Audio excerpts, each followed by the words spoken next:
right. Welcome to Abundance or Abomination. We will be discussing Ezra Klein and Derek Thompson's latest book, Abundance, which has filled up the discourse of the past 2 weeks, think pieces coming out, reviews, tweets, uh, all of the above, talking about this book, its ideas, and where does it fit in the context of our American debate, as well as sort of an international view of these ideas and how they might spring up in other contexts. So it's great to have on both Alex and Juan and whoever else would like to join as we keep going through this to discuss this discourse. So I will introduce both of you, Alex and Juan, now, and give me your quick summation: abundance or abomination? Yes or no? Okay, I'll go first. Also, by the way, Peter, the music is still going. You may want to take a look at that. Um, my brief take, I think, is the same as Bhaskar Sankara's, which is that abundance is like 70% right, 30% wrong. Um, I think that most of the Klein Thompson book, honestly, I found it a little banal. Um, but so that would be my general abundance take. Yeah, I have a similar perspective. I think Alex is pretty correct there. Get some things right, get some things wrong. I like the general thrust of it. They say a lot. I haven't read the book, but I have listened to a lot of their interviews and whatnot. And the general thrust that, progressivism or liberalism, whatever you want to call it, democratic, the goal of like Democrats should be, results. And it's like if you have X aim, like the process shouldn't matter as much. I mean, process is still important, but yeah, if we've gotten to the point where there are so many interest groups that impede, building something, uh, the end result should be really what matters. All right, Juan, I need a quicker reply, though. I need abundance or abomination. Alex said banal. I'll accept that. So, what is your one or two word answer to that? Oh, that's a hard one, huh? Uh, neither. Acceptable. The judges says that will be processed and brought into the committee. So I guess I'll go now. I'll lean. I'll take abomination just to be the polemic one. I found the book as I went through it and the various reviews and just like I said, there's this sort of zeitgeist that has emerged from it, and my absorption of all that led me to believe that the book is essentially taking on a lot of the Paul Ryan wonkism of that Tea Party 2010 2014 era, um, that type of free market wonkism rebranded into something that is somewhat palatable to the sort of Democrat Party of today. And one of the funniest quotes from the book that I just says it out loud that I loved. Um, where is it? It is page 211. Let me just get the direct quote because I love it so much. So page 211. Uh, one moment, please. Ah, come on. Here we go. Do, do, do, do, do, do, do, do.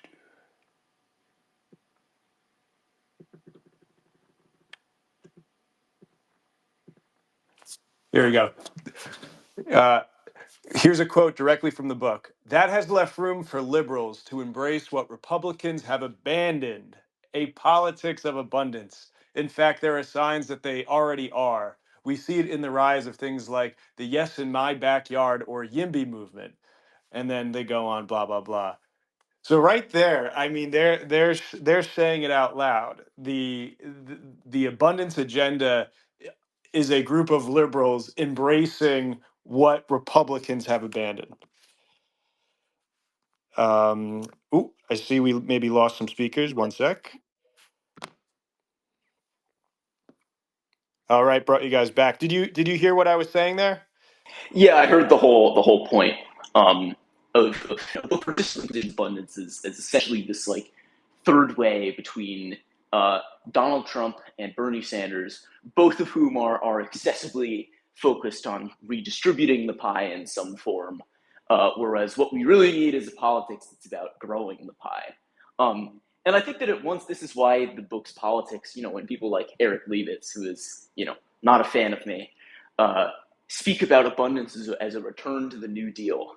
I think that that's especially preposterous, given that what Klein and Thompson are really envisioning is not a New Deal politics. They kind of speak about a little redistribution on the top, mostly concentrated in the introduction. But really, what they're after is a kind of '60s growthmanship. They are not really interested in contending with redistributive politics. And many of the book's defenders have said, well, that's because redistributive politics are boring, they're messy, they're long. That wouldn't make for a very good book. It wouldn't be very literary, whatever the case is. And I think that fine on some level, like you don't have to. I don't want to critique them for writing the wrong book. This is it's honestly a little painful to read, given that this is a book that was very obviously written as a manifesto for a second Biden / first Harris administration. But I do think that this idea that redistribution is this kind of side question that you can kind of sprinkle on top of this sort of agenda is a very, very flawed one. And it gets to the heart of what's wrong with abundance. And incidentally, this is what I was trying to do with my Polis piece, point this out, but we can get to that later. Is that these people treat essentially like coalitions who is backing this agenda.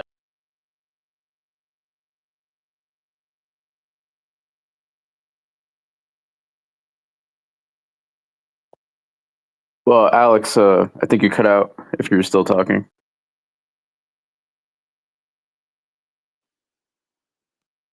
Ooh. Yeah, Okay, I'll he'll take over restart. then. Yeah. So Yeah, Juan, I'll take over then. I mean, yeah, I'm torn because, yeah, it's very banal the way they put everything. Of course, I mean, we have to understand who we're talking about: Ezra Klein and Derek Thompson. One works for the New York Times, the other, the Atlantic. So they want kind of their book to be as milquetoast as possible, to be able to appeal as to the widest possible breadth of elite class, like journalists and like policy intellectuals. But I mean, sure, like the broader goal just seems very generic, and the framing too, which is third way. But I mean, yeah, a lot of the New Deal was, rested on the fact that they were able to build so much, and they did build, but it was in the service of this broader, not just redistributive, but productive goal, in favor of like workers and whatnot. And yeah, and building infrastructure, I think, is important, and that's something that everyone of virtually any political stripe, I hope, can agree on.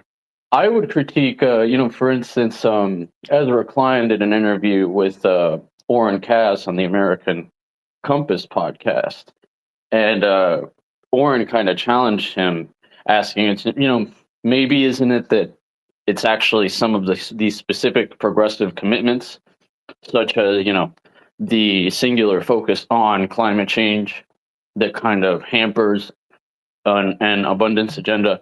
And this gets really interesting because I'm a strong proponent of energy abundance, which is something all of us have long advocated for. And Klein's answer was very funny, because he essentially said that, well, it's the energy transition is important because without it, our children and grandchildren will not be able to live in a world of abundance, which I guess fair enough. But in the here and now, considering that we really are, and if we take off the table that we're all going to be dead in 12 years, which is just factually untrue, in the here and now, especially with like recent inflation, you have to this is something I critique all the time, understand that if you're trying at all costs to limit fossil fuels, that will inherently have a negative result for workers in the form of higher prices. All the other discussion about renewables being unreliable and whatnot. So that is kind of a contradiction that I don't know if maybe they address a bit better in the book. Yeah, just as a technical note, Alex, I re-invited you back, so please check your notifications to get back on the panel. To Juan, your point, in my in my absorption of it, to what you're saying, they keep leaning into this pro-growth stuff, using this buzzword abundance over and over again, and it's almost nauseating to hear that word at this point. I can't get help. I can't help get the feeling as I go through it, as I hear others talk about it. If I have to sit through Ezra Klein doing an interview about it, I feel like I am being delivered something that was made in a test tube in some think tank with some PR firm that was doing keyword surveys and testing on an audience. Like everything about it seems David very. Shore was there, who's a big favorite of Klein. So Yeah, yeah. So I mean, there is this very inorganic um, aspect to it where we're having an authentic conversation. I hope right now, where we are sort of peeling back onions. We're talking about things in nuanced ways. We're using references to past thinkers and so forth. But with them, it just feels like it's this muddled together, very clever way of delivering a precise outcome, which is ultimately, in practical effect, deregulation of in a typical 2010s conservative framework. So, so I don't really enjoy that aspect to it because it's an organic and that's test tube quality of it and using these buzzwords, we get into logical traps where, like, oh, so you guys are against growth, you guys are against abundance. If you have a critique of the book, it's a very a cynical sleight of hand that they can pull off with this, where it's just like they could have otherwise named the book, oxygen is good. Like, and it's like, oh, and it's like oxygen is good. We want to get a future where like everyone breathes oxygen. And if you have any critique of what my actual proposed policy framework is, which is like deregulate, get unions out of here, all that type of stuff, you actually hate oxygen and you want everyone in the world to like not breathe oxygen. That's what I keep getting from this book and this discourse. What do you think of that? Did you find it to be inorganic and have this sleight of hand that they kept doing? yeah, that's my sense. I mean, yet the traps, as you reference, it's tough because I especially the way they put it, but there's all this talk about reforming zoning laws, and I think that like deregulation in and of itself isn't evil. It just depends on exactly what we're talking about, and so it becomes hard to have a nuanced conversation about this stuff. So if we're talking about specifically, reforming zoning, like that's something I could get on board. But then, like we were talking before, that Derek Thompson wrote an article for The Atlantic saying that, like, you know, BlackRock buying up like land was not the problem to like housing prices. And it's like, sure, we can say that most of the problem is the difficulties with building new construction for homes. But obviously, the fact that the financialization of houses where it's no longer so much uh, a good to be consumed, whereas just an asset to invest in, and especially for like, multimillionaire investors and firms to just buy up properties and, in various different cities. For instance, I live close to Miami, like a lot of apartments and homes in the city are empty. Well, that suggests that at least in some cases, yeah, the inability to build isn't all of the problem. So, both things can go hand in hand, and you could say, okay, we need to reform uh, zoning laws on the one hand, and on the other, we need to heavily regulate the ability of investors to just jack up the prices of a lot of different communities by just snatching up houses. One of the funny things about many of the housing proposals that they put forward um, is that a significant portion of them were just policy of the Bernie 2020 campaign. Um, like many of these things are and you could say, well, this is the left being hypocritical because Bernie supported these things. But on the other hand, it's like, well, why then present this as a project which is hostile to the left? Why present this as like a third way between Bernie and between the state of the American right? And I think this gets at the heart of one of the very weird things about abundance, which is that, again, they kind of treat the question of like the politics of the abundance coalition as a bit peripheral.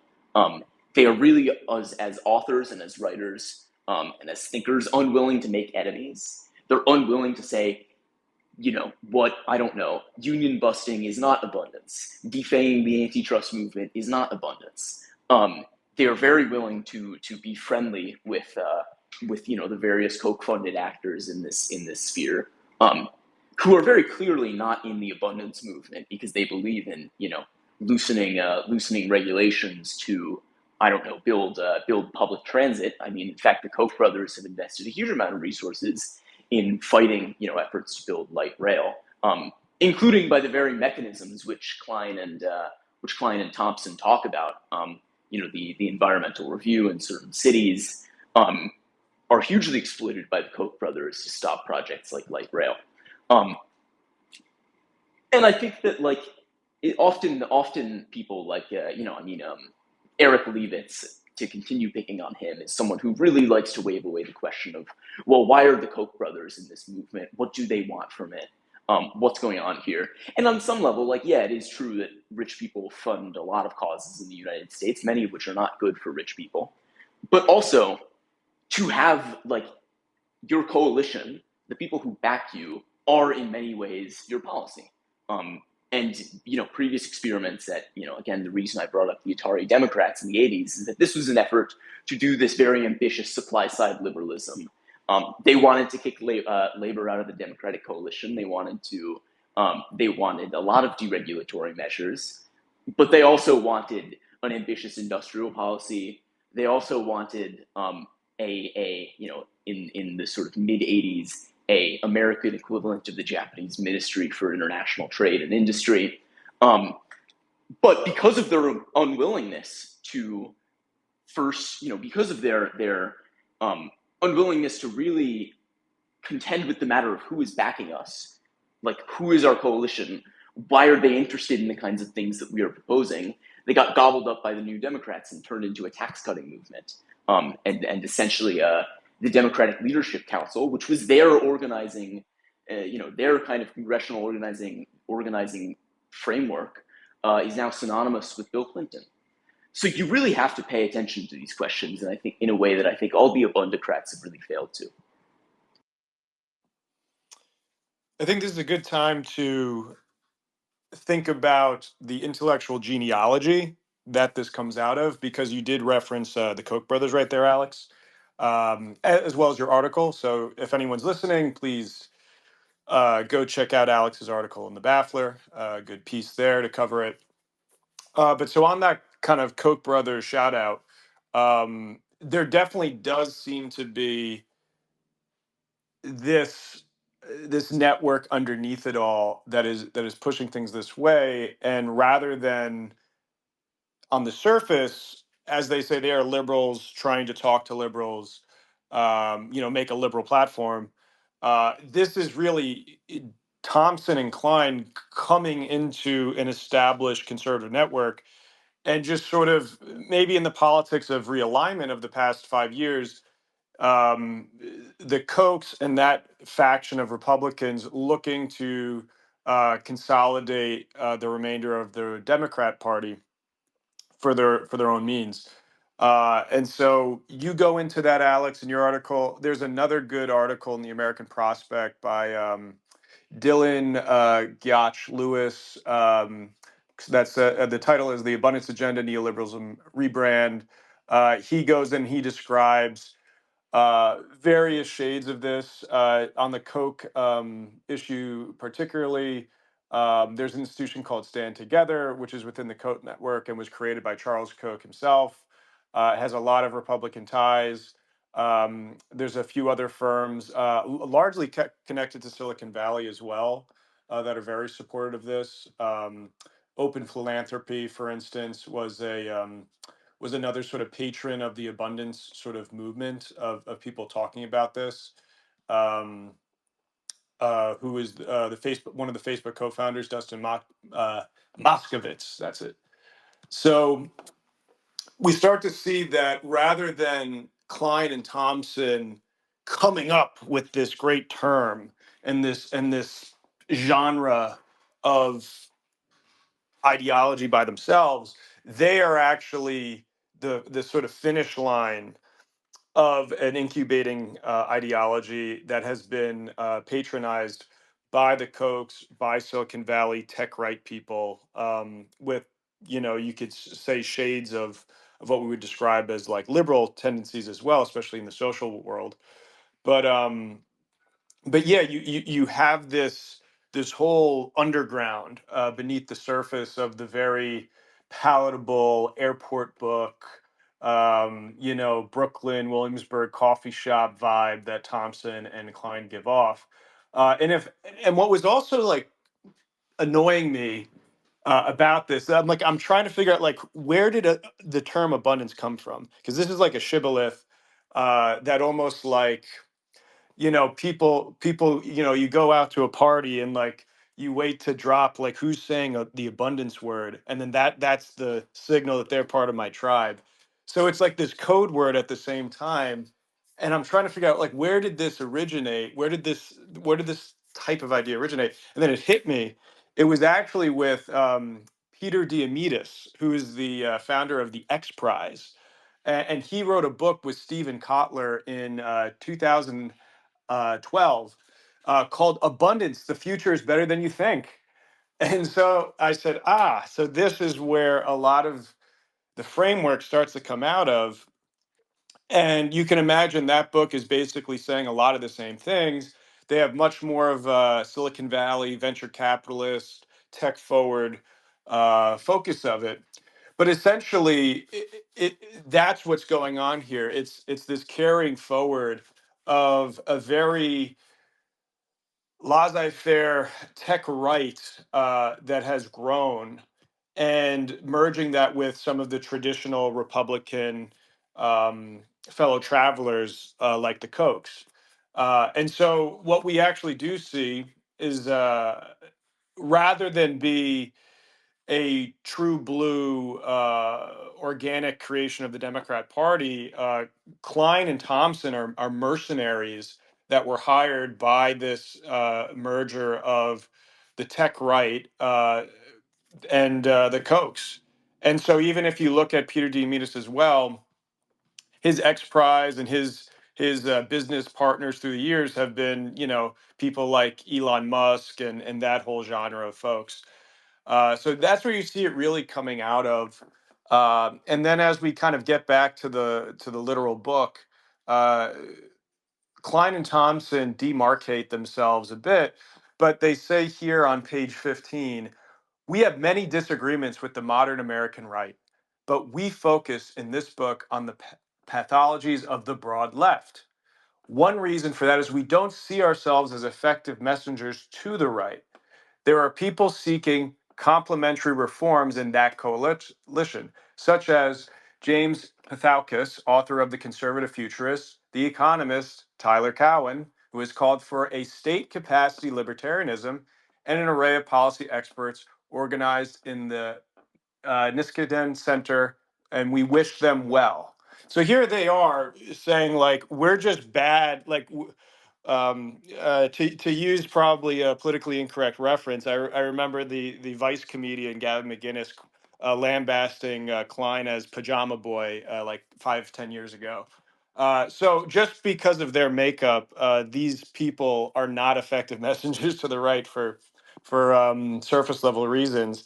And so they're saying that's the difference. Like my Williamsburg liberal persona is actually the substantive difference between me and these people. But on the underlying ideology, we do agree.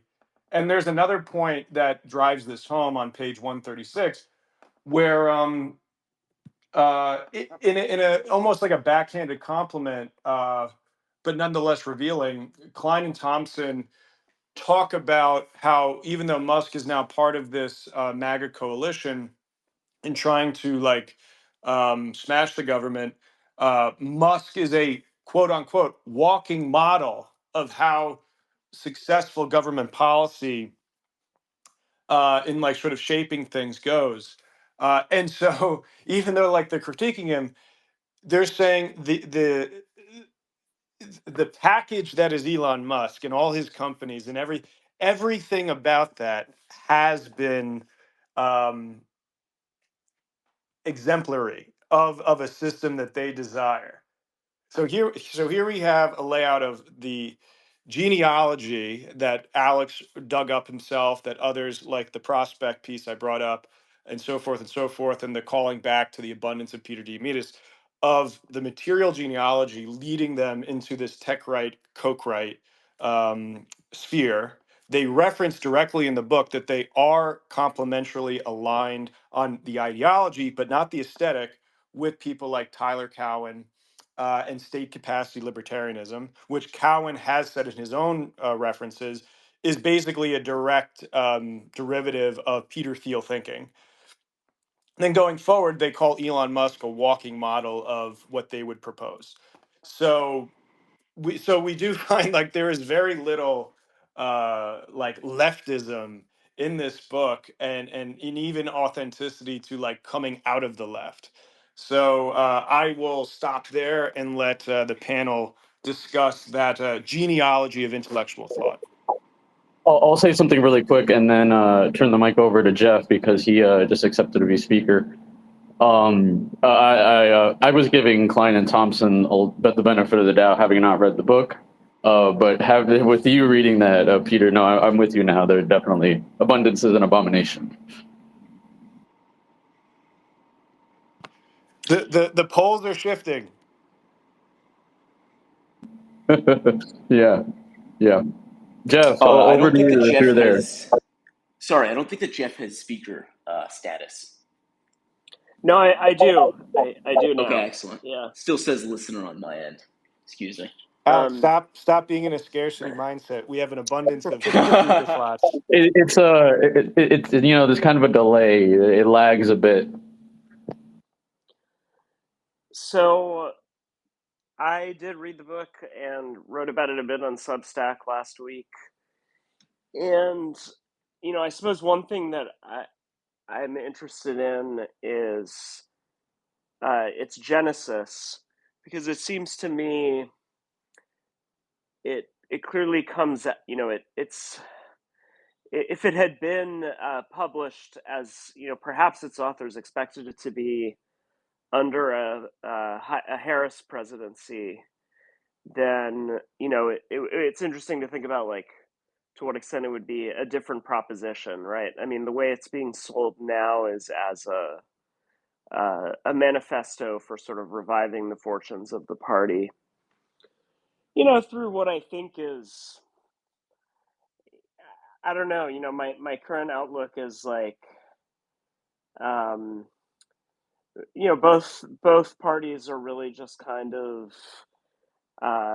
digging through the grab bag of different politics that have been tried out. And so, Trump is sort of doing some war on terror stuff now in his kind of bizarro, extreme way.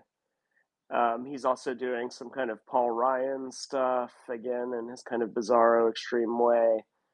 And so, similarly, I think it's the basic way to understand this is a kind of, which I think goes back to the Atari Democrats points and all the stuff that Alex brought up. is, this is a sort of attempt at rebooting a sort of Clintonian centrism. And, I think there's a way in which it might work. Um, I think it's relatively easy to imagine how it might work while, ending up being another project of ultimately failed realignment, because it doesn't answer, much deeper, questions of political economy that are much deeper than it is able to, or attempts to. But the thing that stood out to me was, okay, I mean, there's a simple way of understanding this as a response to why Bidenomics didn't work as a political project. And so, it seems to me that's sort of the genesis of the book, in terms of the past couple of years. And the question was, okay, how could you have this, this pivot that seemed to be away from Clintonian, the sort of Clintonian consensus and the Obama consensus, right? That was explicitly, and this is something Klein has said, framed as a way of avoiding the pitfalls of the post 2008 stimulus, which didn't spend nearly enough, didn't go far enough.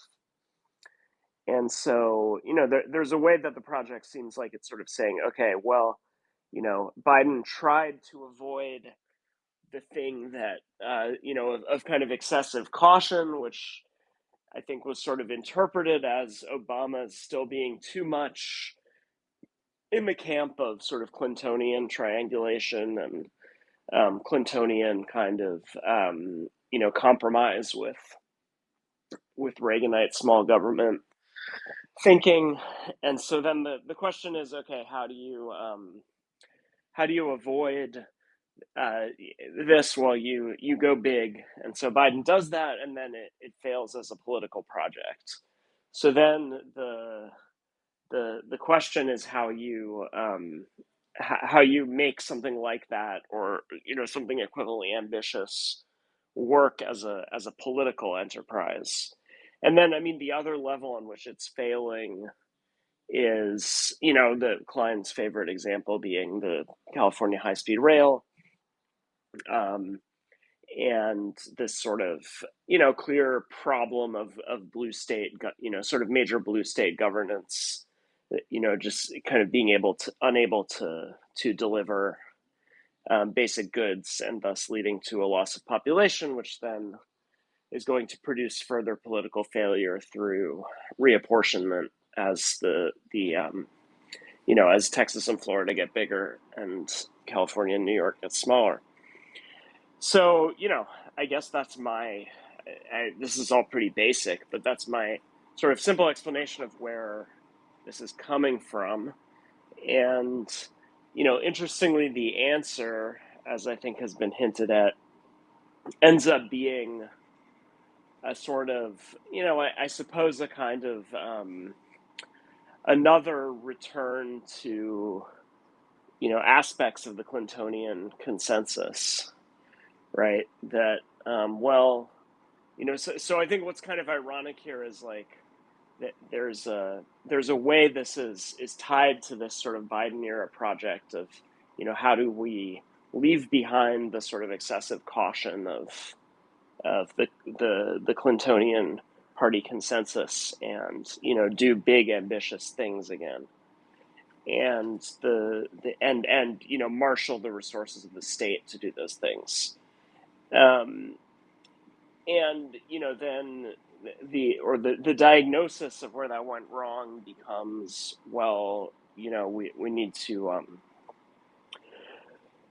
to deregulate, so interestingly, the diagnosis of where it goes wrong does take us back to another Clintonian thing. And it's worth recalling here that Al Gore, who's both a sort of, a key figure, I suppose, within this broader genealogy, his proximity to Silicon Valley, even if you've listened to some of Mark Andreessen's recent speeches or interviews, he'll kind of still talk about how he really, he really believes, Al Gore is a politician whose heart is in the right place and who really understands tech and its importance, and who he would happily work with again, despite his having gone MAGA. So, Al Gore is a key figure kind of coming out of that Atari Democrats moment, who does really, is the first figure to kind of link up the party with Silicon Valley in a really important way, and also is involved in a kind of Doge-like effort in his time, right? He's involved in a kind of deregulatory, a set of deregulatory projects and sort of government efficiency projects. And so, I don't know. I mean, what's kind of ironic here is that there's a way this project is tied both to the party's attempts and reckoning with the shortcomings of its attempt to move beyond the sort of Clintonian caution that supposedly hamstrung it, like under Obama, but then it still kind of brings us back to other aspects of that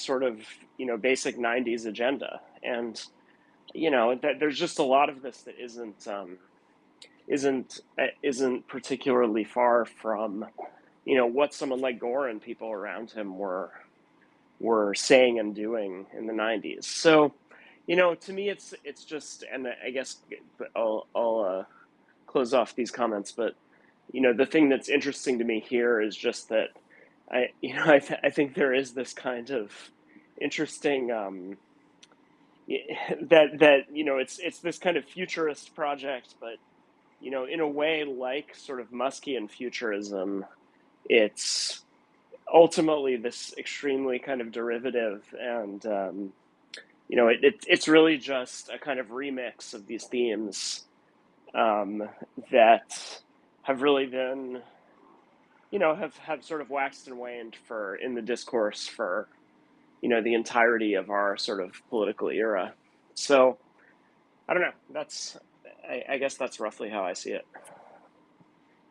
If I may, one of the more, like, especially towards the end of the book, Klein and Thompson talk a lot about China and China's capacity to build.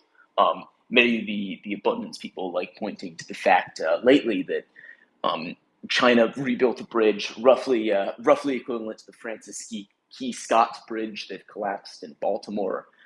Rebuilt a bridge of that scale in something like 2 weeks.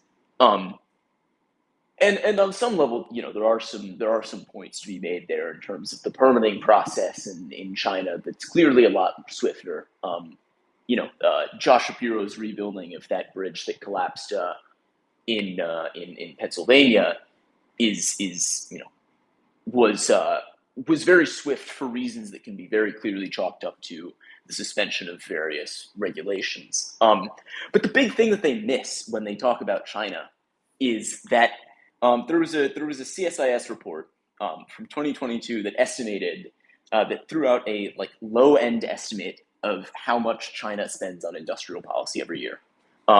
Their low end estimate at purchasing power parity exchange rates was $407 billion every year. The CHIPS Act was something like $40 billion. So that means they're doing something like 9 CHIPS Acts a year, every year since 2008. Every year since 2009. Which is very much, they're very much not even at the peak of their industrial policy push. That was in the early Great Financial Crisis. It is probably easier for me to imagine American communism than it is for me to imagine a United States which signs 8 CHIPS Acts into law every single year. What that would require is such a revolution in American class politics that the utopianism of this stuff and the real radical ambition of it comes into clear focus. So abundance is kind of a weird paradigm because at once it's this very regurgitated Clintonian stuff, and then they kind of throw out these radical comparisons to China. They say, oh, the U.S. should be more like China in this and this way, while ignoring the fact that, as so far as industrial policy is concerned, that would involve signing 8 CHIPS Acts into law every year. Joe Weisenthal pointed out in his review of abundance that the Shanghai Stock Exchange, had you invested $1 in the Shanghai Stock Exchange in 2010 or so, you would have like 99 cents today. Generally, the way you make money speculating on Chinese stocks is extremely short term on these very brief ups and downs that play out over a handful of days or weeks. Broadly speaking, the line in China does not go up. Shareholder value in China is not a great way to make a lot of money. So they're saying, oh, the U.S. innovation system needs to work more like China. We need to be doing more Project Warp Speeds, that kind of huge state investment, huge state grants for these very ambitious research projects are something that China does a lot of. But the thing that China also does, and again, I'm borrowing this point from Joe Weisenthal, is China does not really have a model for capitalism that delivers a lot of money to shareholders. That is simply not a thing that exists. So in many ways, the class politics here, if you really peel back a layer, are exceptionally radical in a way that neither of the authors seem really willing to understand or to think through the implications of the things they throw out. Excellent. Peter, do you want to take over or should I? I just want to throw in a quick jab right here of kind of finishing off the sort of genealogy point of the ideas and trying to intersect that. In March 4th, the co-author Derek Thompson highlighted a New Republic piece, which called the abundance agenda anti-Doge. And so here is the co-author saying how, hey, look, I'm totally on the other side of these guys. As of March 28th, yesterday, Elon Musk tweeted out a video interview of Klein uh, saying that this shows why a regulatory overhaul is necessary. The burden of mountains of regulations is why the high-speed rail can't get done in California. He also misspelled done, just little tidbit there. The bridge that the ship hit still hasn't been fixed. So here we have. They wrote in the book that Elon Musk is the walking model of what they want to do. In some pushback, Thompson tries to do cover and say, "Look, no, abundance is anti-Doge." Then Elon Musk comes to the rescue and says, "No, no, no, no. This is exactly why I'm doing Doge. All these ideas." So I just like to highlight that the funniness of how these things are rolling out and sort of revealing themselves.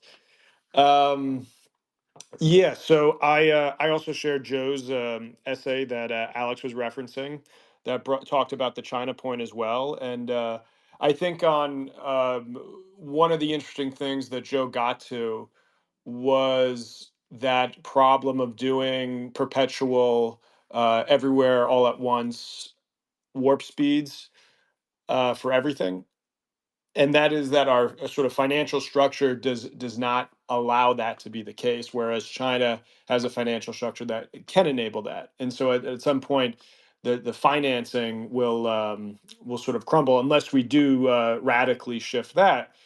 And so that's where I think I'll jump into my original point there, which is I don't think any of this has a radical critique of the system, which is exactly why populist uh, insurgencies on both the Bernie left and the Trump right have been occurring because people see a need for a radical paradigm shift in how we are running the country. And in many ways, both of them sharing a huge critique, uh, not just of sort of things about a border or the need to have universal health care, but on the fundamental structure of like how wealth is distributed, how wealth is generated, how trade is done, and ultimately how that it all is accelerating inequality. So that is the real problem that they sidestep is the radical transformation that is needed. And in that regard, it's interesting that they do reference Mariana Mazzucato, who I would say is an advocate for radical restructuring. But they compliment her and try to align themselves with her view of the entrepreneurial state, which is one of her famous books. And but it just rings hollow because they're trying to find the clout that she can bring to their work. But again, they just like totally deviate and go into this very um mousy, let's embrace the yimbys and deregulate urban zoning and stuff like that. And I made a note on Twitter like a week ago where I said the fundamental difference between the Abundance Bros and the Kelton Mazzucato sort of academic sphere that promotes those ideas is that the Mazzucato sphere wants to radically change and control the direction and distribution of capital, whereas the Abundance Bros essentially want those mousy, like dezoning, marginalia regs done, and ultimately where they do converge on like the government coming in to be a more bigger player. Um, Again, I'll be the polemic one for fun. Just to have no strings attached government slush funds for their parasitical startups. And so that brings us back to my point where a lot of this comes out of Silicon Valley. And what seems to be the case here, as also referenced in like a Tyler Cowen type of write up about state capacity libertarianism, and some of the other fellow travelers like Patrick Collison, the co founder of Stripe, who does get a shout out in the Abundance book. Um, and he's himself written essays on sort of economics and the government's role. And that comes down to between the Klein view, the Cohen view, and the Collison view, and that whole sphere view, which is the government as a buyer. So the government only makes sense in this enlarged spotlight role if it basically just does whatever Silicon Valley says. And when they say, give me a check, the government writes the check. And so like that is a really a fundamental difference of how the entrepreneurial state and the Mazzucato-ism functions in reality, where there's much more of a qualitative nuance to the state's role in deciding things, in definitely also like not just socializing the costs and then privatizing the profits, which is very much what the Silicon Valley kind of paradigm there is, but having the state socialize some of those profits as well and retain a lot of directional control about like where we actually go with these things. So yeah, so that's where it just gets back to this thing where um, they are doing this Silicon Valley sleight of hand and for like affluent liberals to feel good about like converging into like a Paul Ryan ideology, as well as just totally trying to do leftism without labor unions on top of that. So yeah, that's where I'll leave that.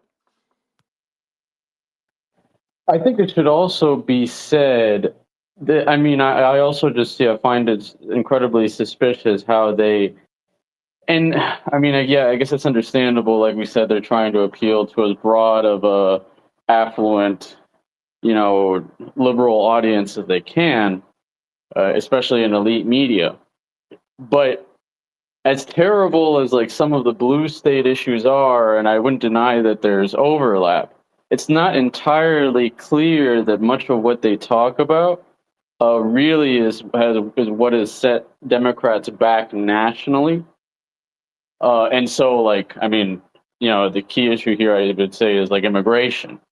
Uh, I guess from the local to the national level, maybe some bad uh, what will be the right word? Like through lines, you could say maybe is like crime, which I think is something that they don't talk about in the book, right?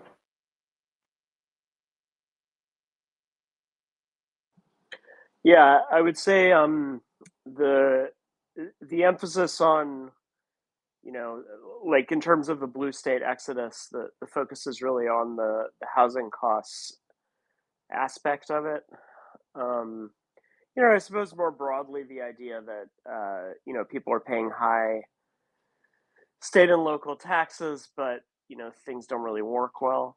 So, but yeah, I don't think they address those other issues you bring up as much.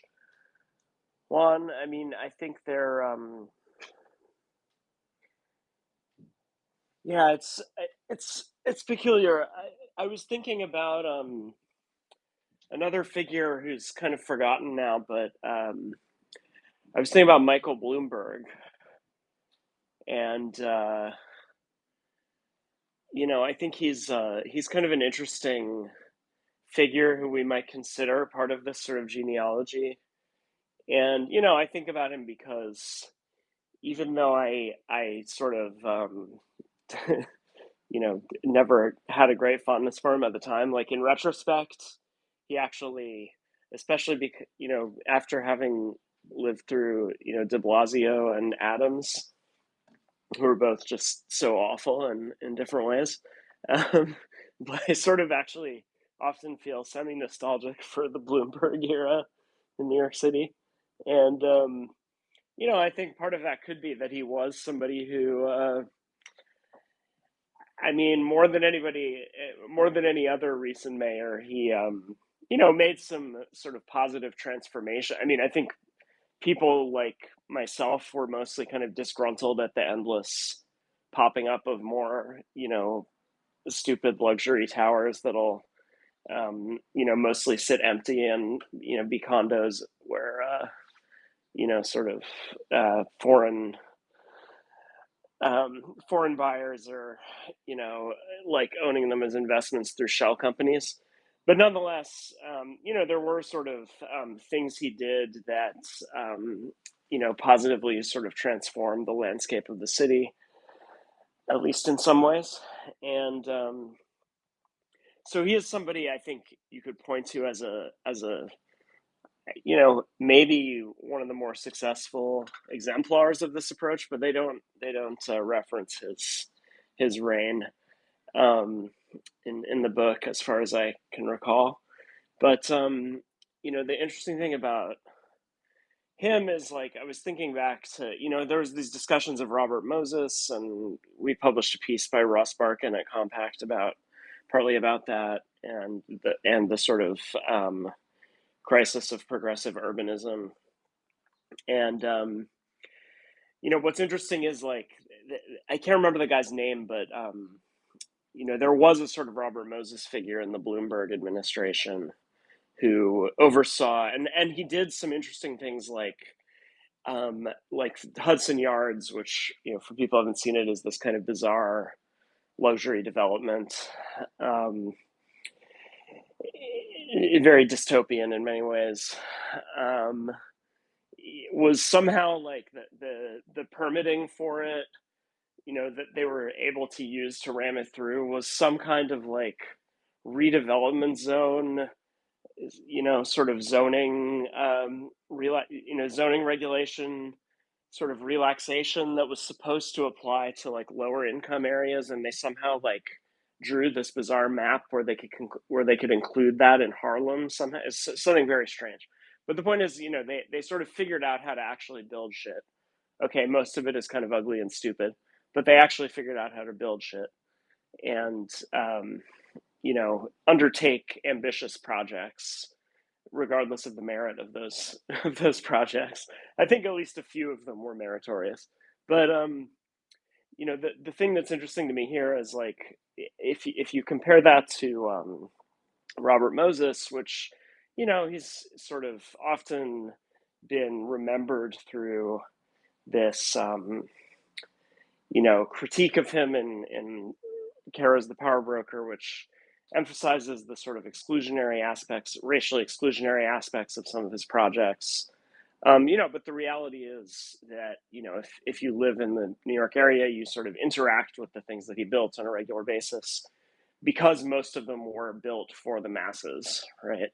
And like I go to swimming pools that are, free and great, and I go regularly in the summer, and they were all built by Robert Moses.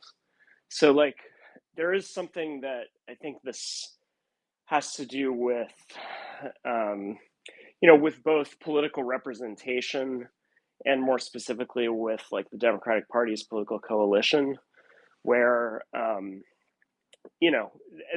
both, I mean, the reason that Robert Moses's projects were oriented um, towards the masses were simply because they took place in a period when mass representation in politics was far greater, and also because he was working with. I mean, LaGuardia was a progressive Republican actually, but mostly sort of Democratic machine politicians who were connected on all kinds of organizational levels with sort of mass membership organizations. And so that's, essentially the constituency that he had, despite his highly imperious approach and, um, disregard for democratic processes. There was still some kind of sense of accountability to certain popular constituencies.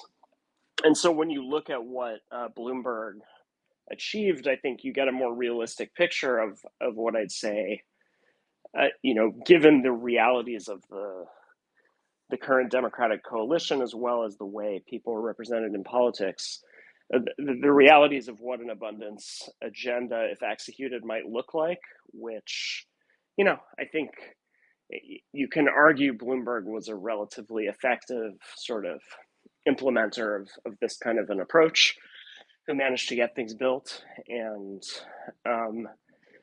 a large portion of them were really, amazingly, like not even just dedicated to the sort of ultra rich, but dedicated to like the foreign ultra rich, that they're like basically for, um, you know, for like, playgrounds for sort of wealthy foreign tourists and, purchasers of, fifth or sixth homes. And so that's like, I don't know, to me that sort of is another way of speaking to like the political realities that would work against, or that would suggest the realization of such an agenda wouldn't really address the deeper problems about the disconnect between the sort of Democratic Party elites and the sort of broader disaffected public. That even if you had a sort of relatively effective implementation of this agenda, there's good reason to believe it would look more like what Bloomberg achieved, if we wanted a realistic model for how that might go. Yeah, and I guess to an extent to play devil's advocate, because I don't think that everything that they say is like bogus. I mean, it's kind of a mixed bag. If we zero in on like the state and metropolitan level, I think the most compelling thing that they say is that in blue states, like you have these higher taxes, yet you don't really see like what should be the good results of paying higher taxes as you would in like say Denmark. So I guess charitably, we could say that maybe the book could have some utility at the state and metropolitan level. At the national level, I guess it would depend. I mean, it's funny. I've kept thinking to myself, hearing them some of the time, like Mexico, for instance, also had tremendous difficulties building things before Morena came in, and a lot of the reason why the current and previous government in Mexico have been able to build all of these mega projects is because they've used the military to do so, which has allowed them to bypass a lot of regulations and whatnot and interest groups. And you think back to our own history, ironically enough, a lot of important infrastructure we did in fact build using the U.S. Army Corps of Engineers and whatnot. So it's yeah, but like we've alluded to, as far as like campaigning on the national level, is a lot of people, the voters, don't quite respond. I think how Derek Thompson, Ezra Klein think they do to wonkish, technocratic stuff. It's it's a lot more the like, you know, everyday like rhetoric that we've all come to acknowledge. This is something I've been meaning to ask Juan about, is specifically about the Mexican case, because if thinking about like successful examples in the 21st century of things that could be conceivably called some form of supply side liberalism or supply side progressivism. Obviously, it's a little silly to call China uh, supply side liberalism, but they are basically doing a form of an abundance agenda. And then the other country that comes to mind, this is something that I believe Dustin Guastella pointed this out about my Baffler piece, is that the other country that has successfully done something resembling an abundance agenda is Mexico, in that Mexico has eliminated a huge amount of redundant or useless regulatory bureaucracy under AMLO. They have they've built a very significant amount of stuff, of new infrastructure, of they've significantly expanded the role of government in people's lives, both through various administrative stuff, but also through like state-built community centers and so forth. And if I'm not wrong, they've done so while cutting taxes. Um, like what the advances that have happened in Mexico are a result in many ways of just of just administrative managerial optimization. I'm wondering if that's true. If my characterization of this is correct, and what Juan makes of Mexico as an example of supply side liberalism in practice. Yeah, I guess that's why in part I'm sympathetic to a lot of like what they list, the Thompson and Klein. And as Jeff alluded to as well, like I mean, and like the last time I was in New York City, it was actually when I saw Jeff. I believe that was in 2023, and I just could not believe it. I was there the before that I'd gone in like 2015 under De Blasio, and I thought that just that like a 8-year difference, maybe it was a bit more, was like I couldn't believe it. The city was just, I mean, even just Manhattan was in a terrible state comparatively. So yeah, I think it is sad that you have to recognize that guys like Bloomberg or Republicans at the state level at least are able to get more done, and these states are nicer to live in. With regards to Mexico, I think everything you said is correct, except they haven't cut taxes, but they haven't raised them either. And notably, they have not raised them for the highest earners, which is a consistent critique from the left against Morena, famously used to say that, oh, they really are neoliberal because, look, they're not redistributing the way that, like, you know, a lot of progressives would want to. And that in and of itself, I'd argue, can be a trap. Because redistribution by itself, I mean, I think that when you get to a point where society is incredibly unequal, is incredibly useful. But if you're not producing, and if you don't empower workers to be able to exercise, their worker power when it's been taken away from them, there's only so much it can do. And so in the Mexican case is useful because sure, okay, Mexican billionaires have done amazing. Their net worth has like increased by like 130% under the current and previous administrations. But what the bread and butter stuff that Morena has done, raising the minimum wage, which is something key that, funnily enough, at the blue state level is done more often, but at the national level, just as hasn't been done since 2009. Obviously, the minimum wage can stand to increase given how much of its value it's lost due to inflation. And Democrats would definitely reap rewards possibly even in swing states and in red states. I guess you could argue that it wouldn't necessarily make that much of a difference in a red state if it still goes for Republicans, given the electoral college. But yeah, it's well. One last thing I'll say is that one of the keys to the success I've come to understand, and this is something I'll write about, is and you see this in the rest of the Latin American left, the NGO industrial complex really is just a cancer and is responsible for pushing a lot of these governments in incredibly toxic directions in the service of ostensibly, climate change or whatever, which leads them to, uh, like Brazil. Lula just sold off 14% of all of the country's territory in the Amazon to like this NGO, ostensibly so it can manage like uh, the land in the service of like environmental protection and climate change. It's insanity. In Mexico, they cut out all of the NGOs and said, "Hey, this is actually not only do these organizations exhibit, uh, their influence on our politics is malign. They have their own interests and act as a lobby. It's inefficient to use them. We are going to administer our social programs directly, and that's by definition much more efficient.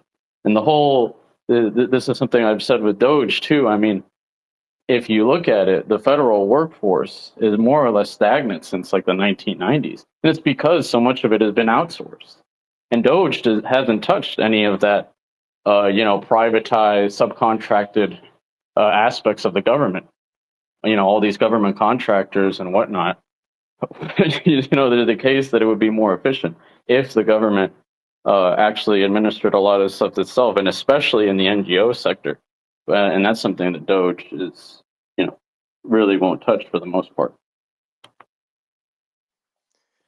So I think what the past few minutes of conversation has circled around is this idea that we all want some of these effects of like what we've identified with Bloomberg or so forth.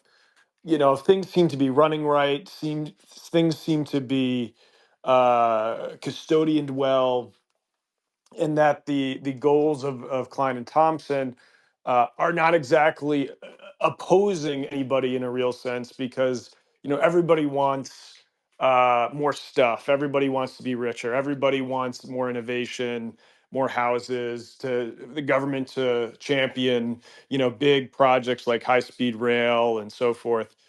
So again, it's not so much that there's any disagreement on that front, and I would say, going back to my point of like, this is the beauty of their test tube manufacturing of this book, of picking precise wording and frames. But like the disagreement is always coming down to like the process, the how, the methodology, the intellectual framework that they use to do it. And so I think, to the panel, I would say, hopefully to express this in a question, is like, what is the difference between, um, let me put it this way, how do we get to those goals, like a high speed transit rail? Like, how do we get there and not end up in like a defunct Hyperloop project that Elon Musk did? Because like that is the thing that I see abundance taking us. It's like, we just have to have a bunch more hyperloops, and we're going to end up with like a bunch of failed projects and a bunch of Elon Musk and their fellow investors pocketing all that cash on the way out. So yeah, so how do we not end up with hyperloops?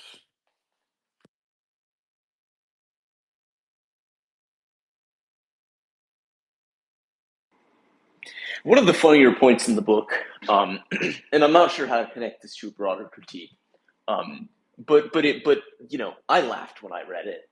Is they talk about how we need to be doing more and more project warp speeds to discover the innovative technology that's going to shape the future. Um, they always hammer on Project Warp Speed when they're doing their press tours. Um, And then they say, oh well, we need we need a Project Warp Speed for whatever it is, to slow aging. We need a Project Warp Speed to cure cancer. We need a Project Warp Speed for like low carbon cement. Um, and they point out that the researcher lady who was behind it, mRNA vaccines, um, had essentially the idea since like the 80s, and she'd been wandering around trying to get research funding, and everyone was like, "Oh well, this lady's crazy. Who cares? We're not funding you." And then when Warp Speed comes along, then there's this interest in mRNA vaccines, and everyone takes her seriously, and we know the rest, right? Um, so they take that story to suggest we need a meta science to study how many people there are out there like that lady who have big ideas and are going to cure whatever it is, COVID. Um, so I think if these people really flail when it comes to understanding innovation, how do we get more of it? How do we make sure we're not investing in projects that are doomed? Because their answer, quite literally, to this question is, well, we just need a meta science to study like how many good possibilities there are out there. Which, of course, like, well, we don't know that, right? I mean, what's funny about this is that's also very similar to a lot of what you hear from AI hype people, right? That, the real great thing about AI is that it's going to be better at innovation. And so we need to innovate AI so that then AI can just do all the stuff that we're too, I guess, kind of crippled by our evolutionary baggage, cognitive biases, et cetera, to figure out, right? So this is also a kind of funny, I mean, just that that sort of weird inability to think about, what it requires to, or what are the conditions, or what are the conditions that can be created to prompt these kinds of discoveries. And it's interesting to me, like, how many of the people in AI discourse basically they think the great thing about AI is that it is going to be able to solve all these problems that we can't solve. So we just have to get there so that then AI can do all the other stuff, which is just it. I still just find it such a bizarre, but very widely accepted premise. So yeah, I don't know. I mean, I think yeah, my own take on this is is sort of pretty straightforward, which is this is one place where I think and we were talking about intellectual genealogy before. I mentioned in my piece that what this takes me back to is there was kind of this left accelerationist discourse roughly 10 years ago. One person within that was David Graeber, and though he was a UBI guy, and I am not, I think he had kind of a great critique of, like his critique of how the sort of bureaucratized structures of knowledge production stifle innovation and discovery was very good. And he basically pointed out, like, most of the sort of great discoveries of the 19th century were made by, like, guys who just like I suppose either sort of independently wealthy gentlemen, or like country vicars who had a very cushy, who were like very well educated, had a very cushy job where they just had to like deliver a sermon once a week and visit some ailing people occasionally, but otherwise just had tons of time to devote to their eccentric interests. And many of them discovered very important things just through that. And so I think there's some level at which the answer to that question is actually pretty simple. And this kind of meta science that Alex is referring to, it seems like what that would result in is another kind of layer of bureaucratization of knowledge production, which for decades has sort of been the premise of like, this is how you stimulate innovation, but instead has seemingly done the opposite. And so, yeah, I don't know. I think, unfortunately, the even more common answer is the AI one. We just need to keep pouring money into these AI companies, and eventually the AI will discover the secret to eternal life and all that kind of stuff. I'm gonna have to duck out in a minute, but it's been a pleasure talking to you all. Thanks, Jeff. Thank you, Jeff. Peter, remind me what the question was again. The original question you posed. Yeah, the original question is no one actually disagrees with Klein and Thompson on a better society and having big projects like high speed rail. The question is, how do we move forward in a direction of high speed rail without ending up with a bunch of derelict hyperloop projects? Because You're the right, right bro. cri- the right critique of a left high speed transit would be it's Sorry, like it's Juan, a there's some bridge to very nowhere. intense echo on your end. Sorry. Yeah, Juan, just mute your mic. So just to cap that off, a right-wing person would critique sort of leftist high-speed transit efficacy as building.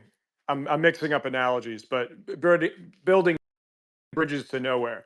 So it's like the government can't decide correctly, and it does not operate on the profit incentive. So there's no feedback loop to correct mistakes. It just makes sort of unproductive malinvestment. No, I would just mirror image that to say that I won't even call it a left wing perspective, but from this like critique of the free market tech right, which they would advocate basically under this scheme, let the government just like give Elon Musk a bunch of money to build Hyperloop projects. But it's like we did that, and it's like we just have some holes in the ground in LA, and we have like a worse version of like a Disney ride in Las Vegas. So, like the Hyperloop idea, which Thompson and Klein would evidently, say that's a walking model of what they want to do. It's like we tried the abundance agenda in this case study, and it's like laughably stupid because it did not get us anywhere close to this like grand futuristic image. So again, my simple shortening that all down is how do we get to high speed rail without winding up with hyperloops? All really good points, and I don't have a direct answer to that question. It's sort of related directionally, and it's also to kind of play devil's advocate against what I said, what I myself said earlier. I actually think that something that would help a lot to would be the right way of saying this, correcting certain distortions at the state level or between various different states of all different, and controlled by both parties.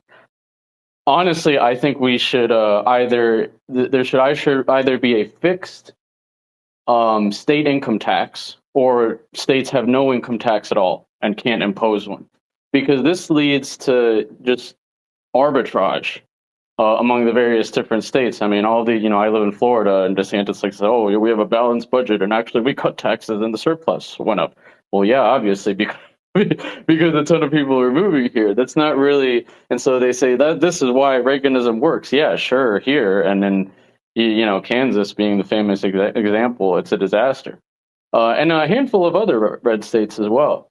But it's because you can play this game of tax arbitrage constantly that it's you know it's it's an illusion, in my opinion.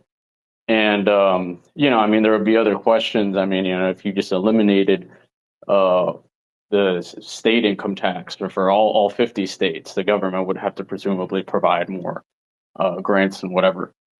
But it's just to say that again, the dynamics between the national and at the state level and depending on each state will be different based on a lot of these different factors.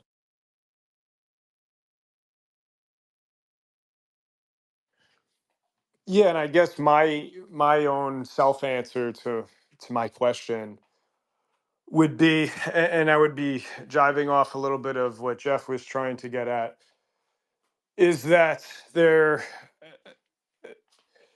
we basically have to correct this problem of like just believing the hype of Silicon Valley, because so much of their book rests on that introduction story they give of like, imagine 2050, and it's like you have vertical farms and abundant Ozempic energy. rockets. Yeah, and Ozempic rockets and things like that that deliver you your Ozempic and Botox from like low Earth orbit satellite factories. So it's like it's a bunch of, I mean, honestly, bullshit. But the bullshit is derived from a vision that is projected out of Silicon Valley, and so that's where Jeff said like the abundance bros say, yo, we need meta science AI bots to tell us what to do because they'll be great at it. So like, just trust the AI, bro. So like, that's their answer, at least, or a partial answer. But the larger answer that is one step removed from that is that the people behind AI are the Silicon Valley venture capital class, and what they're saying is trust our entire worldview and every call we're making that will set the world up right.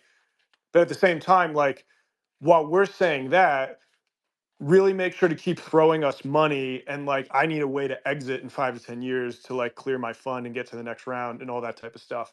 So like this is where we're at a really big sticking point that we have to trust the hype narratives that have become more and more fantastical of the venture capital class of America.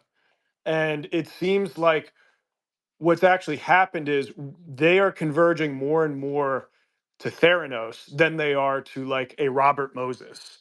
So it's like in order to keep propping up their valuations and their status, they have to kind of model off of Theranos, where it's like, oh yeah, this will like solve this huge blood testing problem that we have, be really cheap, and we just need to keep going and going and going. And what's kind of funny is that to a large degree of the initial propping up of Theranos was thanks to government officials like Henry Kissinger and some others coming onto the Theranos board and being the That sort is of validation of it. So it's almost like Theranos like abstracted out to the entire valley, where it's like we just need to get the government status support to back up our ideas to keep this thing pumped. But in the end, all these ideas are like built on fluff. Like, are we actually going to get scalable lab grown meat to to feed the world?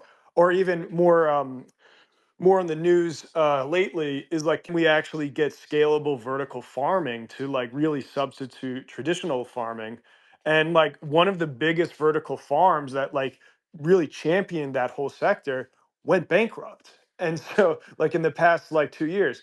So this is where these hype narratives don't really don't really match the reality of the sort of the business minded utility that Klein and Thompson get at. So that's where I say that's the core problem, that we are trusting in Silicon Valley hype narratives too much.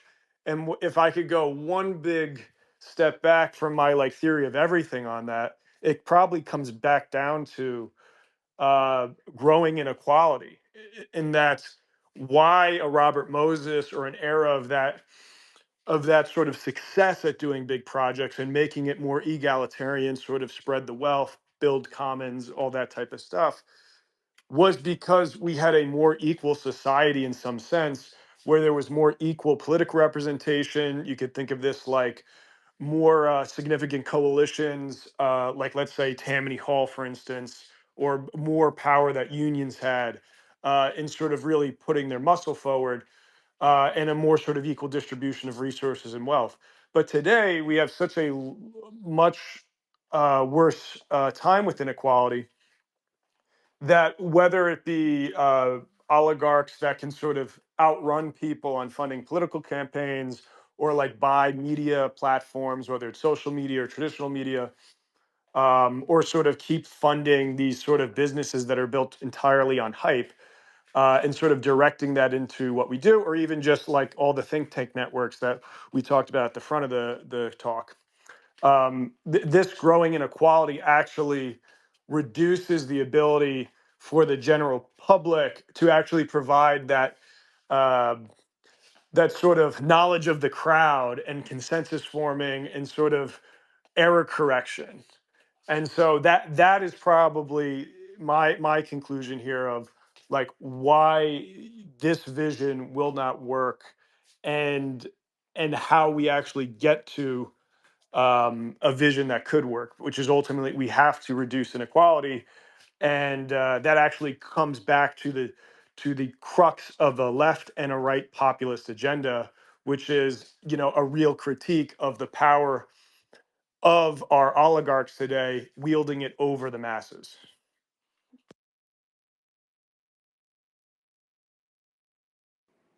Yeah, I think that all of that is fair. I mean, like one thing I'll say, given the apparent uh, ambiguity or ambivalence of Klein and Thompson's stance towards unions, is that, I mean, there's definitely things you can do to improve the way in which a lot of these systems work. So in the case of unions, well, sectoral bargaining obviously will lead to less conflict and will help streamline a lot of the kind of construction projects that you'll want to do, and in general will be a lot more beneficial in the end for workers as well. California, for instance, has now like these, or is it New York? Right now, it's New York has the wage boards, but certain states have been moving in this direction, and it would be interesting to see if like this continues, if that would, for instance, help with some of the problems with like the high speed rail and whatnot in California.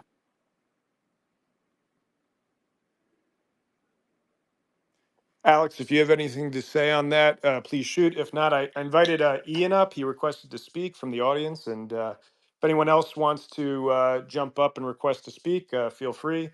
So, Alex, your take, and then we'll go to Ian to say hello. Well, I was just going to say that these points about collective bargaining, a figure that comes to mind a lot with this stuff is Robert Reich. Uh, in that Robert Reich is this guy who's like, he's coming into the Clinton administration as Secretary of Labor, with these very kind of uh, certainly not anti-government, if slightly neoliberal principles about how to run the economy and how to run labor, which are very similar to many of the ones that the abundance people have, and many of their assumptions about organized labor. And Reich quickly discovers during his time in the Clinton administration that no matter how ambitious your personal principles are, no matter how dedicated you are to managerial optimization, as he is in his attempts to reform collective bargaining in the United States, you're going to run up against the problem of who your coalition is and of whether they really want this kind of thing in practice.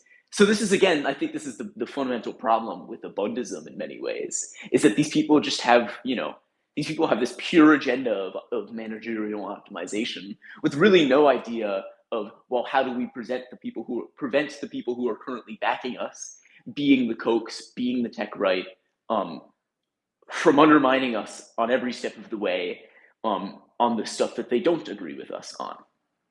And that's I think that's the substance of my critique of this stuff. Yeah, it's funny to think about Yeah, that's good. how the current slogan of the Bernie AOC tour is "Fight Oligarchy," and the sort of Trumpist adjacent slogan through the years has been essentially, "Fight the elites." And so, like, isn't it kind of funny how, that seems to be the actual political Well, Ezra campaign Klein would retort tell that you that's their works. scarcity mindset. Exactly. But that gets into this contradiction of, it's like, well, actually, this sort of, populist anti-elitism is what works on both the left and the right to generate large coalitions.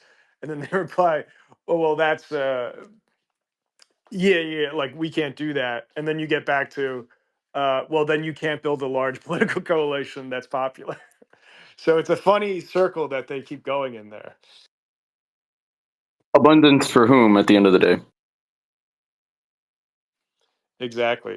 So, Ian, thanks for jumping on the panel. Introduce yourself and what is your question? Hi. So I live here in Virginia. I'm a full-time machine operator, and I contribute to the Virginia Center for Investigative Journalism. Uh, I kind of had two questions here, one of which being, I haven't read the book. Do they talk about energy prices and energy abundance for, because I'm thinking here, essentially, when you talk about production, it kind of comes down to what's cheaper. Forget about the machinery. What's cheaper, electricity or calories? And the other thing I'd ask too is on workforce training or workforce retention. It just kind of seems like a lot of these tech guys think that if you just kind of have systems in place, things pop up immediately. You know, you can lose things. There are guys who I work with who know how to do things that if I didn't work with them, I would never know. And when I was living in Hampton Roads, you could talk to these old shipbuilders who were building commercial ships 30, 40, 50 years ago. And now all those shipyards are pretty much maintenance yards. So this idea that, when you talk about Trump's office, he wants to have this commercial shipbuilding, that's a lot bigger of a task than all this. So kind of those two questions, did they talk anything about energy, specifically what it means for their green energy ideas? And number two, uh, anything on kind of workforce training or the pipeline of skilled labor that it actually takes to build things and not just, front end websites. Good questions, Ian. Thank you for sharing. On energy, I actually asked that earlier. Perhaps you weren't here. I'll let Peter take it away because he has read the book. So my summation of their energy points is essentially a typical green assessment of it. They look at fossil fuels as ultimately something that qualitatively they need to change. And you could quantify that for them by them justifying it by in the future, there'll be all these costs that we have to factor into today's usage of it. So it's actually not that cheap. When it comes to then saying, what do we do in the short term to transition out of fossils to greens, they would say that like sort of the narrative that we said earlier in general, they would say, well, look, if you look at the technology development of green technology, photovoltaic cells and things in wind turbines, they actually get more and more efficient and better at capturing energy and distributing it. So we just got to trust in Moore's law, bro. And like all these cool VCs will fund projects that will figure all this out. And then in 2050, we'll have energy so low that you won't notice it on your like bill at the end of the month. So that, if I'm not being too mean to them, is how I believe they talk about energy abundance, that it is a matter of time before the tech trends fueled by venture capital money finally get us to the inflection point where all these green techs actually outdo fossil fuels in providing cheap, reliable energy. So that's their pretty much energy piece. Alex, if you have a difference of opinion on that or agree, let me know. Yeah, I mean, the one thing that I'd add to the picture of energy that that Klein and Thompson present is that the other thing that they don't address at all is the problem of price discipline in energy, which is a very heavily concentrated sector. And if you read any sort of business publication that works with and talks about energy, one of the things you'll very persistently read is the question of is that word discipline, of our energy producers and all the cartels that they're in and all the heavily coordinated ways that they work to determine supply, one of the things you'll persistently read is that there's a lot of speculation on, like, can we maintain discipline? Can we deliberately work together as an industry to restrict supply? And often the industry does, because they don't want to be competing on prices. That means lower margins. So you've really no answer from Ezra Klein and Derek Thompson on that, and I think that goes back to a very basic empirical error that they make in the book, which other people have pointed out. But in the first chapter, they define demand as how much people want of a thing, and then they define supply. I'm roughly paraphrasing here. As how much of that thing there is, whereas really what supply is how much of a thing suppliers are willing to produce at a given price. So they have this very heavily idealized version of how pricing works, which imagines that producers in a capitalist economy are constantly competing with each other to undercut themselves all the time, when that's really not how these things work, especially in the energy market. And just thank you for answering that. I have a quick note too on Alex's previous point about the Shanghai exchange and the relatively little return on that. There was something from yesterday about from Tim Barker. 40% of the increase in value of corporate equity was attributable to the reallocation of rewards to shareholders in a decelerating economy, primarily at the expense of labor compensation. I thought that was just a pretty relevant note to your point, Alex. And then Juan, especially on the talking about the states competing with each other. Yeah, that's classic. I mean, all these southern states, especially, they bend over backwards to give tax breaks to these companies on this idea that 10, 15 years from now it'll pay off. But there's so many different variables. It's just an interesting kind of almost race to the bottom that we have here between the states. So again, thanks for your time. Y'all appreciate it. Thank you. Thank you, Ian. Now, if Ian, I could ask you, as someone that has revealed that you're connected to the manufacturing sector, thank you for your service. How do you see this sort of high level idea talk about building? And so we're obviously talking from the sort of left liberal perspective of Klein, but of course there's a mirror image of that on the right.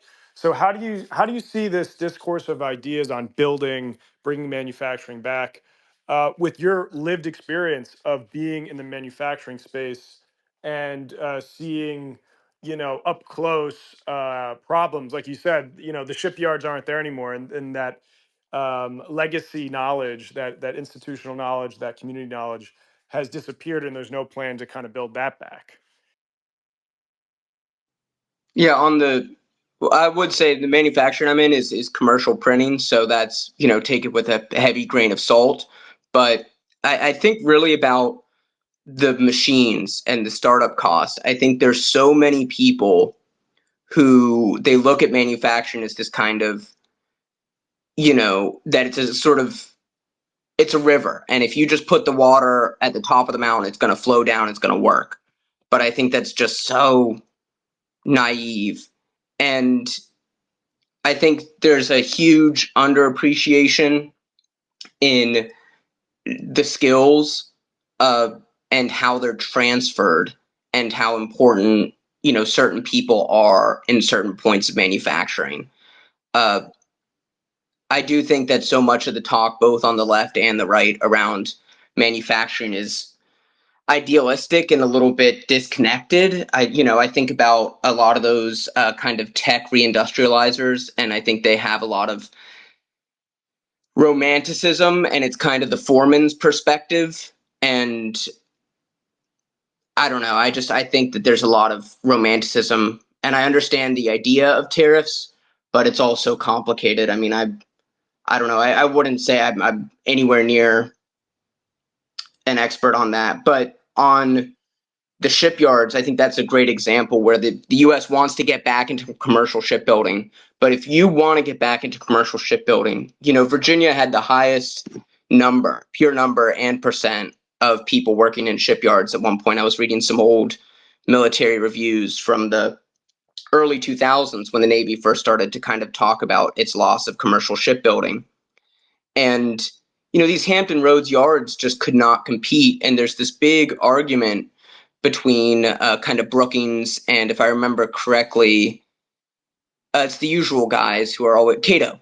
Uh, Basically, there's this blame of the subsidies, the commercial shipbuilding offset subsidy or something like that, that was pulled by the Reagan administration in the early 80s, 81, I think. And it still kind of remains this argument of whether that would have stopped the loss. But at the end of the day, where we are now, you can argue about that till the cows come home. But if you want to rebuild commercial shipbuilding in the United States, you're talking 30 years at best. And to have any kind of ability to really compete. And all those yards, once they turn into commercial repair yards, you lose all this shit and you lose all these skills that are key. Because those repair yards now are keeping rust off these Arleigh Burke destroyers that were built 40 years ago. That's not the same as trying to put together a heavy bulker. It's just you might as well be starting from scratch. The keys can be there, the docks can be there, but you might as well be starting from scratch. So sorry if that was a bit long-winded. No, that was fascinating. Thank you for that insight. It was certainly a window into reality. Like I said, the discourse is a land of abstract ideas, but you were certainly giving us a bigger insight into the on the ground stuff. What do you guys think? Absolutely, and I'll just say this really quick, Ian. This is the second space we've done, and the first one was actually on Trump's tariff policy, if you can even call it that. And we all reached the same conclusion that what they're doing is completely retarded. So your reservations are warranted.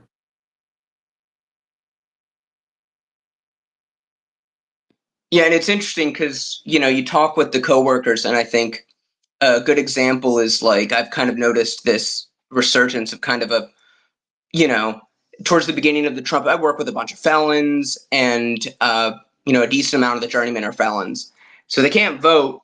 But we're not really talking about politics so much. But they were generally supportive of Trump, but as the first wave I noticed of discontent, we were standing around the time clock a couple weeks ago, and they were talking about. I think it was Mike Lee was talking about scrapping OSHA, making some noise about that, and the shutdown of the Consumer Financial Protection Bureau. The guys could not remember that or whatever you call it, the actual what it stood for, the actual letters. But one of the guys was like, "Hey, I got $500 from them in the mail because apparently I got scammed a while ago." And another guy was like, "Yeah, a couple years ago I got the same thing." And they were like, "Well, why is it getting rid of? These fucking guys don't care about us. They don't like us." And it was a pretty intense and quick sea change. And I don't know, I thought that was very interesting because the foreman still talks about how much he loves the new administration, but all the journeymen have gone from ambivalent, amused, slightly supportive to now skeptical at best. And that was in the space of 2-3 months. So that's been interesting. Fascinating. Yeah, I mean, the velocity at which they've been moving, it makes sense, too, that they'll start to turn off people pretty quickly.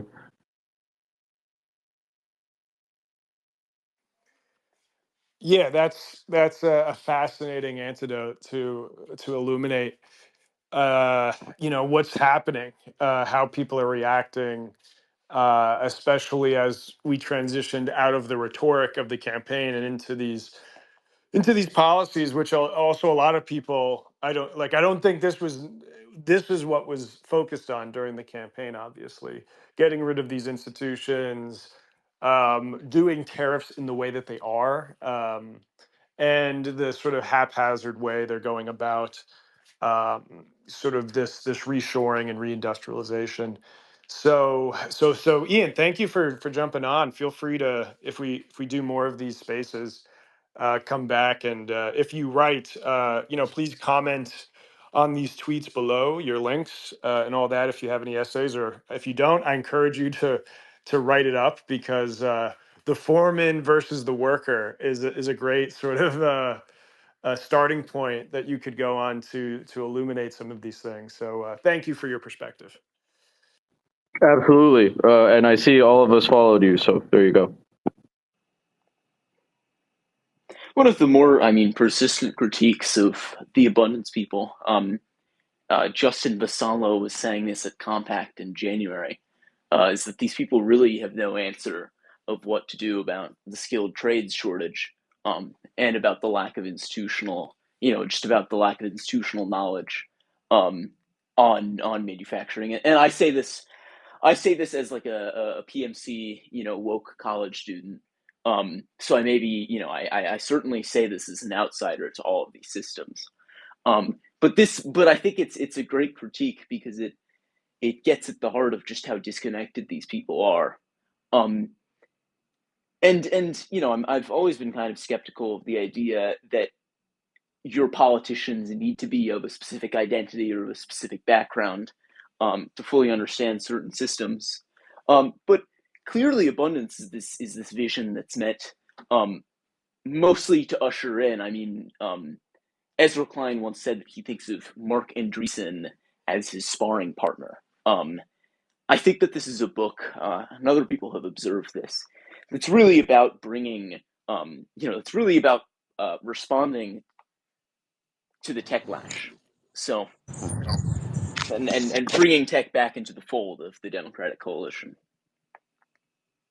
On that note, I'll say quickly, Peter, I'm going to scold you for using woke DEI terms like lived experiences. In this chat, we abide by President Donald Trump's executive orders against woke DEI.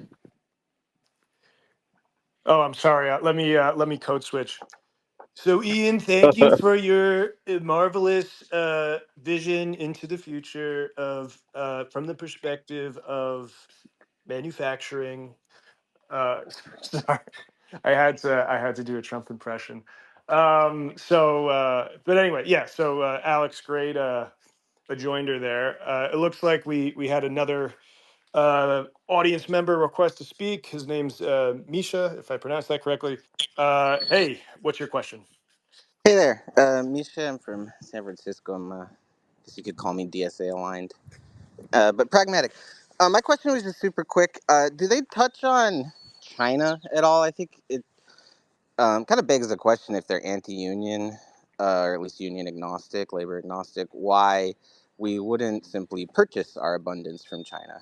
So I wonder how, if at all, they explain why we can't do that. I think the right is typically more vocal about this whenever the left or center left, you know, shares this perspective. It's always kind of from a protecting job. So I wonder uh, if that is touched on or if that's a horizon they've, foreclosed elsewhere or something.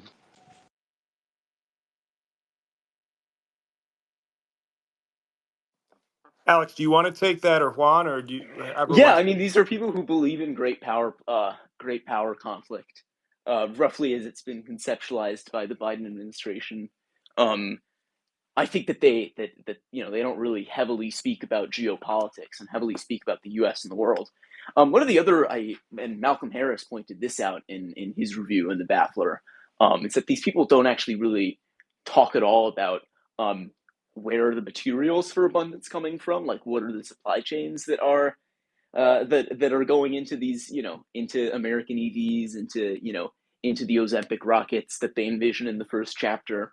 Ozempic rockets, by the way, refers to this idea that they present, on the third or fourth page, that, of this the introduction is this idealized vision of the future, in 2050, where you wake up, you open your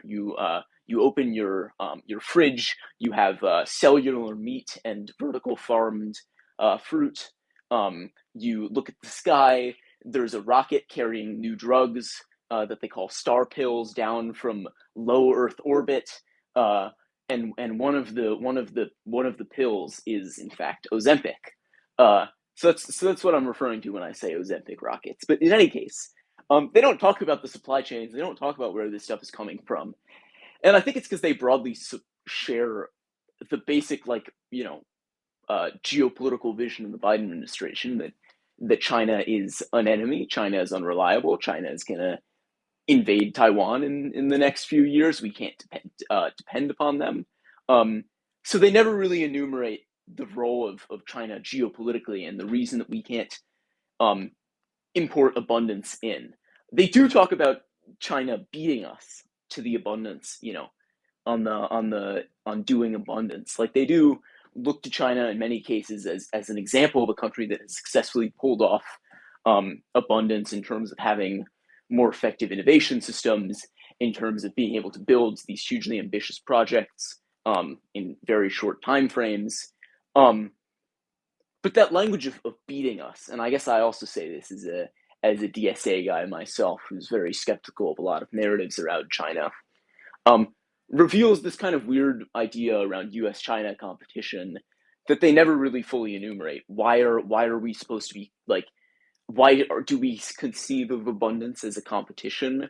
Why is it that one country is? Why do we talk about it as something that another country could beat us on? These are not really questions they answer. That's actually a great insertion of a question, and Alex, your answer into their discourse, because so much of what they talk down to people that critique them, like domestically, is we're thinking abundantly, you guys are thinking in a scarcity mindset where it's zero sum.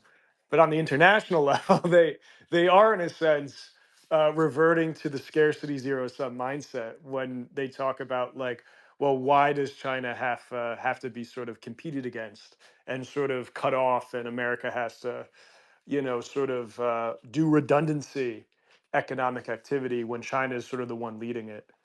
So it is One funny more that thing, if they I may. hypocrites. Yeah. Sorry. Essentially, what China has managed to do with EVs and solar panels is the abundance model. Like abundance. This is a point that Steve Randy Waldman made in his newsletter like a year ago. When they talk about abundance being as like we have enough goods that it exceeds supply at the current price, so prices go down. The technical term for that is overcapacity, right? Like abundance, just quite literally in economic terms, what they call abundance is just like this isn't even a drag against it. It just is empirically, it's a state of overcapacity, which is exactly what China has managed to do for global EV markets. They're I don't think there's anyone who seriously denies that Chinese EV markets are producing a lot more as a matter of state policy than can be absorbed at the kind of margins that we see in the United States for a company like Tesla. So again, it that kind of, the fact that China has quite literally done abundance on EVs, such that if we only liberalize trade, we could all be driving Chinese EVs today, right? I mean, these are things that sell in Europe for the equivalent of EVs that are much better than Teslas, on all conceivable metrics, sell in Europe for the equivalent of like $20,000, right? So I don't think they have a real great answer for what distinguishes abundance from Chinese overcapacity, and relatedly, why should we see Chinese overcapacity as a bad thing at all? I It's could funny be. too, yeah, exactly as you said, because allowing Chinese EVs here in the U.S., it would advance their vision of like climate abundance. So They write on page 173, critiquing China, but in the early 2020s, no American company knew how to manufacture these batteries at scale, and China held a monopoly on the market. It's kind of weird to speak of a country as holding a monopoly on a market. They're not really, and that the use of that word monopoly, which is something that that all of us except for whomever it is, Robert Bork, agree is a bad thing, feels like this real shortcut to pointing to something, saying it's bad, and then not really telling us anything more than that. So I think it's kind of hard to map out how these people think about China, because they just don't really. But they're very confused about it. Yeah. Yeah, just as a little bit of trivia, I posted it in the jumbotron above. I don't know if this is the official translation, but this guy says the Chinese word for abundance comes from the characters excess capacity.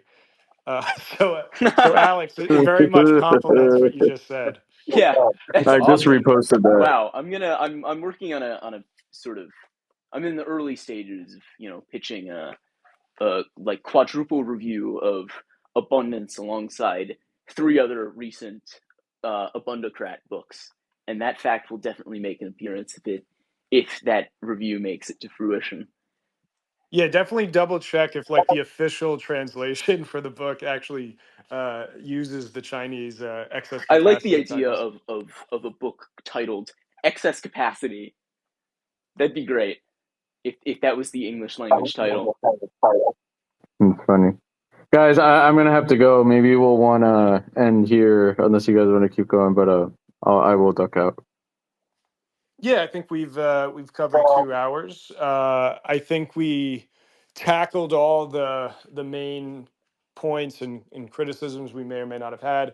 I would just say to give us a concluding thought to just sort of quickly answer would be we've talked a lot about the hidden influence of the tech right in this book, how that's moving forward, how that has shaped the consensus among Democrats and Republicans in the United States, and finally this China point has definitely connected another dot to that sphere. So I would say with Chinese competition and Chinese geopolitical conflict footing being a core stimulus to, let's say, this abundance ideology and building, and how that plays into a wider sphere of the tech right, how do we think this abundance agenda and the Klein Thompson perspective aligns not just with sort of a fair weather Tyler Cowen or sort of YIMBY right winger. But how does this align with another recent book that just popped out, The Technological Republic by Alex Karp, who's the man who leads Palantir, and his public pronouncements has been centered on building more in America, reindustrializing America uh, to compete with China in a geopolitical conflict footing. So is abundance the same as the technological republic? Go.